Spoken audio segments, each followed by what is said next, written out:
बात उस समय की है जब भगवान बुद्ध के समय में लोगों के मृत्यु के पश्चात आत्मा को स्वर्ग में प्रवेश कराने के लिए कुछ विशेष कर्मकांड कराए जाते थे।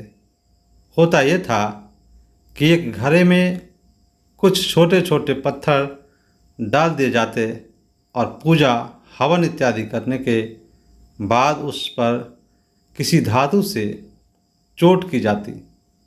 अगर घड़ा फूट जाता और पत्थर निकल जाते तो उसे इस बात का संकेत समझा जाता कि आत्मा अपने पाप से मुक्त हो गई और उसे स्वर्ग में स्थान मिल गया है।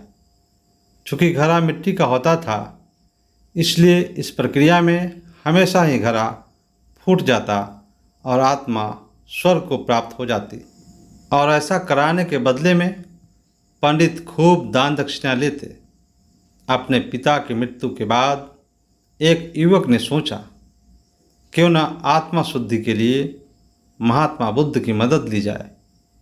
वे अवश्य ही आत्मा को स्वर्ग दिलाने का कोई और बेहतर और निश्चित रास्ता जानते होंगे।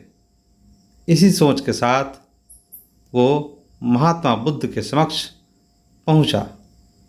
हे महात्मन, मेरे पिताजी नहीं रहे, कृपया आप कोई ऐसा उपाय बताएं कि यह सुनिश्चित हो सके कि उनकी आत्मा को स्वर्ग में ही स्थान मिले। युवक बोला तो बुद्ध बोले, ठीक है, जैसा मैं कहता हूँ वैसा करना। तुम उन पंडितों से 2 घड़े लेकर आना, एक में पत्थर और दूसरे में घी भर देना। दोनों घरों को नदी पर लेकर जाना और उन्हें इतना डुबोना कि बस उनका ऊपरी भाग ही दिखे। उसके बाद पंडितों ने जो मंत्र तुम्हें सिखाए हैं उन्हें ज़ोर ज़ोर से बोलना और अंत में धातु से बनी हथौड़ी से उन पर नीचे से चोट करना। और ये सब करने के बाद मुझे बताना कि क्या देखा। युवक बहुत खुश था।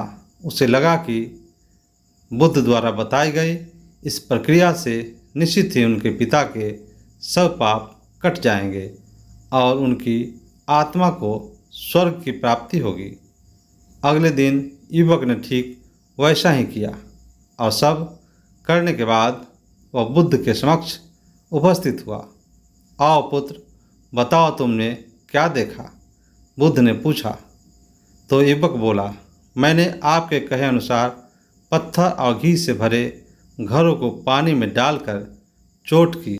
जैसे ही मैंने पत्थर वाले घड़े पर प्रहार किया, घड़ा फूट गया और पत्थर पानी में डूब गए। उसके बाद मैंने घी वाले घड़े पर वार किया, वह घड़ा भी तत्काल फूट गया और घी नदी के बहाव की दिशा में बहने लगा। बुद्ध बोले, ठीक है, अब जाओ और उन पंडितों से कहो कि कोई ऐसी पूजा यज्ञ इत्यादि करे कि वे पत्थर पानी के ऊपर तैरने लगे और घी नदी की सतह पर जाकर बैठ जाए। युवक हैरान होते हुए बोला, आप कैसी बात करते हैं? पंडित चाहे कितनी भी पूजा कर लें, पत्थर कभी पानी पे नहीं तैर सकता और घी कभी नदी की सतह पर जाकर नहीं बैठ सकता। तो बुद्ध बोले, बिल्कुल सही, और ठीक ऐसा ही तुम्हारे पिताजी के साथ है। उन्होंने अपने जीवन में जो भी अच्छे कर्म किए हैं वो उन्हें स्वर्ग की तरफ उठाएंगे और जो भी बुरे कर्म किए हैं वे उन्हें नरक की ओर खींचेंगे। और तुम चाहे जितनी भी पूजा करा लो, कर्म कांड करा लो, तुम उनके कर्म फल को रत्ती भर भी नहीं बदल सकते। युवक बुद्ध की बात समझ चुका था कि मृत्यु के पश्चात स्वर्ग जाने का सिर्फ एक ही मार्ग है और वो है जीवित रहते हुए अच्छे कर्म करना। वीडियो में अंत तक बने रहने के लिए बहुत बहुत धन्यवाद।